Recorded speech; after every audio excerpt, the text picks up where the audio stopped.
Hello everybody and welcome back to Gardens and Crystals with me, Wesley Peterson, and today I have a raid in the rack video for you with all these beautiful garden plants I have around me here.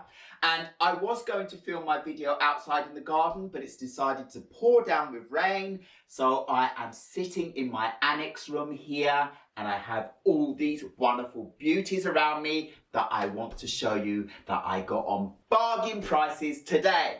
So I have three different types of plants to show you, and the first one I want to show you is this little one up here. I've got myself 4 examples, and when I was in the garden centre I saw 3 for the price of 2 to start with, and then I was back again and I managed to get the last one on 50% sale. So I am really happy I was out raiding the rack that day.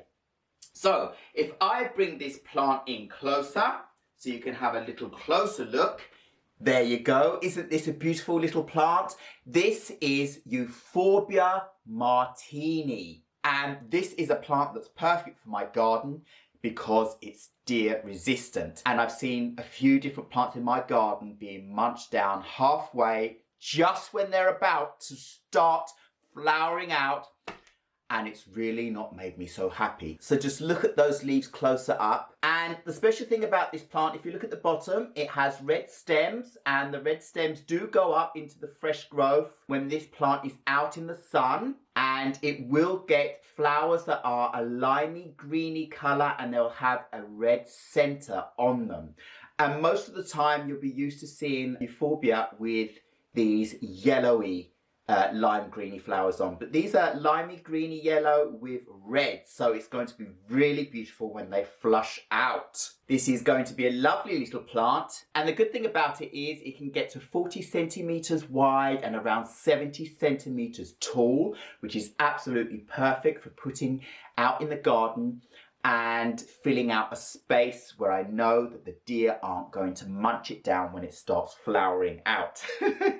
This plant likes to be in a shady position, so not bright direct light.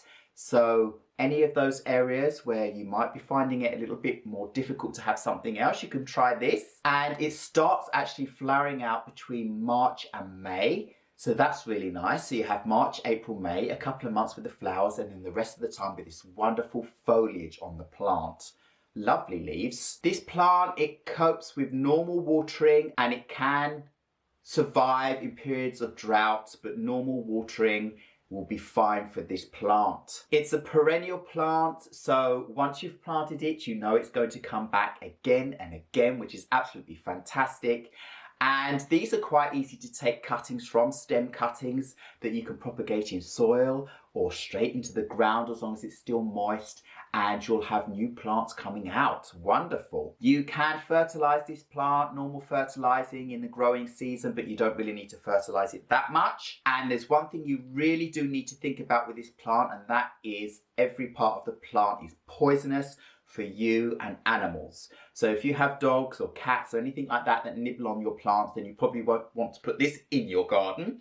But otherwise, just please remember that this is a poisonous plant, so you don't want to get the sap on your fingers when you're handling the plant either. A beautiful little plant for the garden if you need something to stop nibbling animals and be able to see the flowers actually grow out to fruition, which I'm having a problem with some of my plants in my garden, as said. Let's get on with the next plant. So the next plant I want to show you that I got while I was out there raiding the rack is this beautiful Juniperus Sinensis blue Alps. This is a lovely little plant, except it's very, very spiky. So it's not a plant you're going to want to go and brush your fingers along when it's out in the garden. So you want to plant this somewhere where you're not going to have it brushing against your legs or anything like that as you walk into pathways and so forth. But this is a plant that likes to be in a sunny position. I do have this already in my garden, and it's underneath some downy birch trees, and it's doing fine because it's in a position where it does get the light that comes around from the east and the south that penetrates in under those trees and gives it dappled light. So I would say this plant can actually cope very well with dappled light too.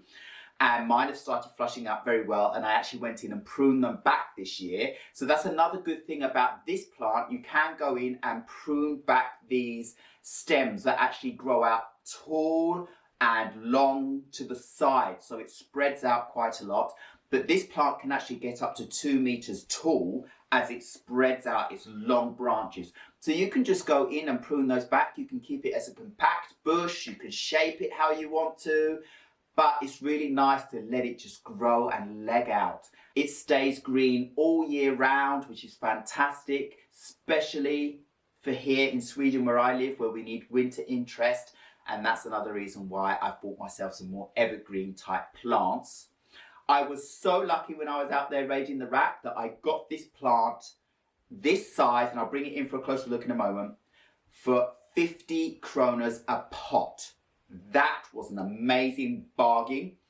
These plants were almost 200 Swedish kronor a pot, and I got them for 50 kronor a pot, so 75% saving, and I could not pass that up, so I got myself 4 pots of this beautiful plant. So let's have a little closer look at it. So there we go, a closer look at this lovely juniper bush. That lovely blue colour on the leaves, so you can appreciate the name. A wonderful plant for creeping and spreading and mounding. And I mean, I really do like this plant, and I do love the colour of it. And as I said, I think I've already got 4 plants, at least 4 in the border where I'm going to be adding these to the other side under my downy birch trees, because they're doing really well there. The only thing about this plant is that it's not deer resistant. I found out this winter.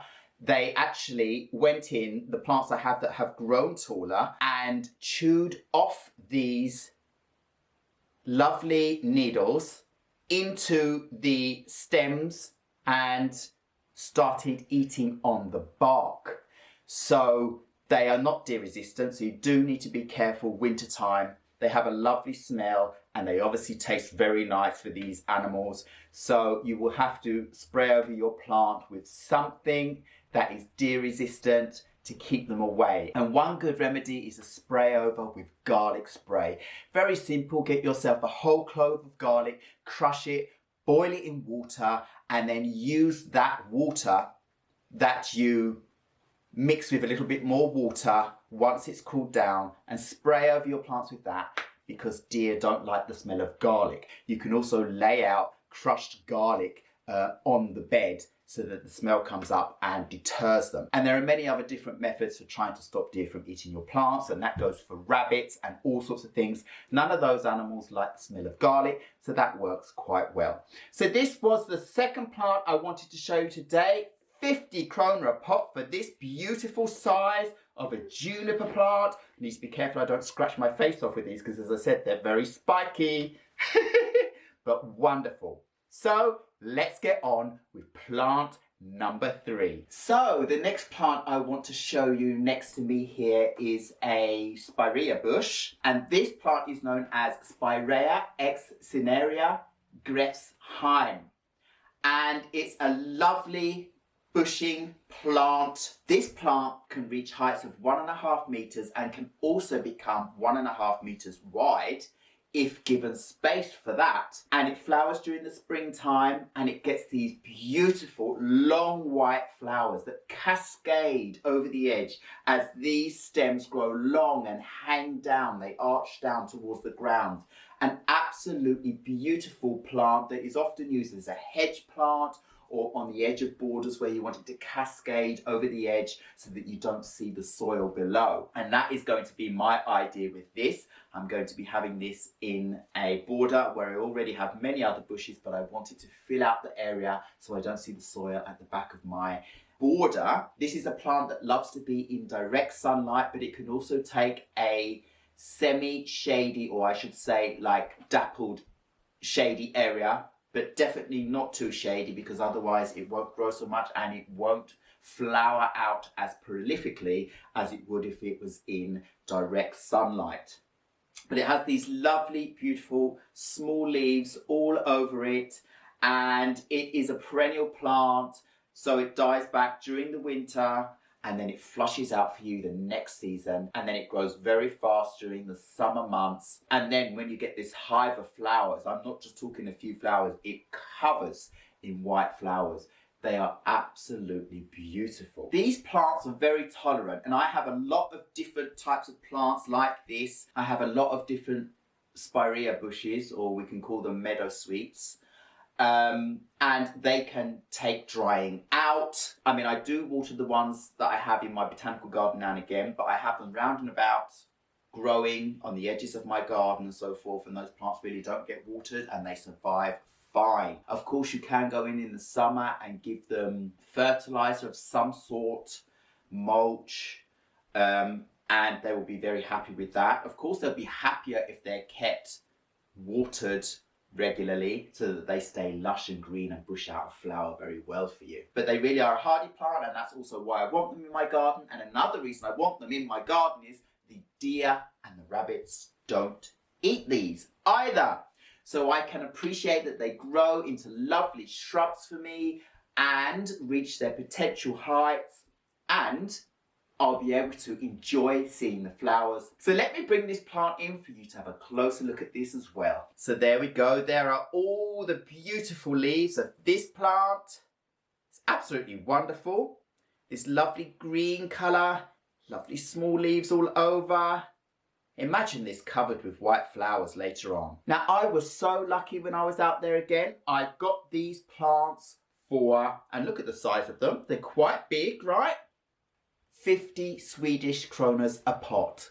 You heard me, 50 Swedish kronors a pot. Now remember, we are in the month of August, the end of August. It's not even coming to the autumn season yet when the main sales start. So I think this is pretty early to be able to get some plants already. 50 krona for a pot like this, where the original price is around about 200 kronas a pot. I was amazed. I was very happy. This is the plant I've been thinking that I wanted for a specific area in my garden, and that is why I got myself 4 pots of this. So 200 kronas for 4 pots instead of 800 kronas for 4 pots. I couldn't be happier. So I will have a video coming up where I go and plant this beautiful plant where I want it to be in my garden, and also where I decide to go and plant in these Euphorbia so that you can see the process of planting them out. And well, all I want to say to you is go out there, drive around to different garden centres and nurseries and wherever, and see what's going on in the sales rack, because if you go out and raid the rack at the right time, you can get yourself some wonderful bargains. And I am a lover of perennial plants because I know once I plant them out, they will mature every year, they will grow every year, they will bounce back every year, and I can appreciate them and form them how I want in my garden to keep this park kind of feeling that I'm going for in my garden alive. And I want it to be park crossed with a feeling of wild and mixed and meshed plants together, and testing and experimenting and seeing what happens with all sorts of things. So it's not all perfect and neat and tidy and perfect plants that match together. I just put the plants where I want to test out, and if it doesn't work, I move my plants. It takes a couple of years before the roots settle into the ground, so very often you can get away with moving plants around that do not seem to work in a certain area to another area. I've done that very often. I should say I do this very, very often in my garden. But if you have a garden that you want to be specific and you want to make sure the plant is going to thrive exactly where it is so that you don't ever have to move it, then do your homework, because then you're going to have to see what the general consensus about that plant is, and then you'll know if it's going to fit your garden environment. And think as much as possible about the micro environment in that specific area of your garden. So for example, this plant here, this Spiraea, if it says it likes full sun, then check the full sun position in your garden. If you're going to be putting this against a white wall of your house and you have a south facing view towards the plant, and the plant maybe not getting enough water and so forth, your plant will burn out, for example. So you need to think about extra watering and so forth. And conversely, if you have a plant that is a shade-loving plant, but you put it somewhere that's under the canopy of huge trees where it's completely dark, no filtered light, and on a north-facing side of a building or something, then that plant could also not be very happy because it does need sunlight, remember? And also it could be much colder there as well. So you need to think about microenvironments an awful lot when you're planting plants in your garden to get best results. So I hope you enjoyed this raid in the rack video of a few more plants I have been out and collected for my garden, and I hope you've been inspired to get yourself out there and do the same. So all I have to say now is thank you very much once again for watching Gardens and Crystals with me, Wesley Peterson. Please remember to like, subscribe and hit the bell so you know when my next video is coming up, and I will see you again very, very soon. Goodbye.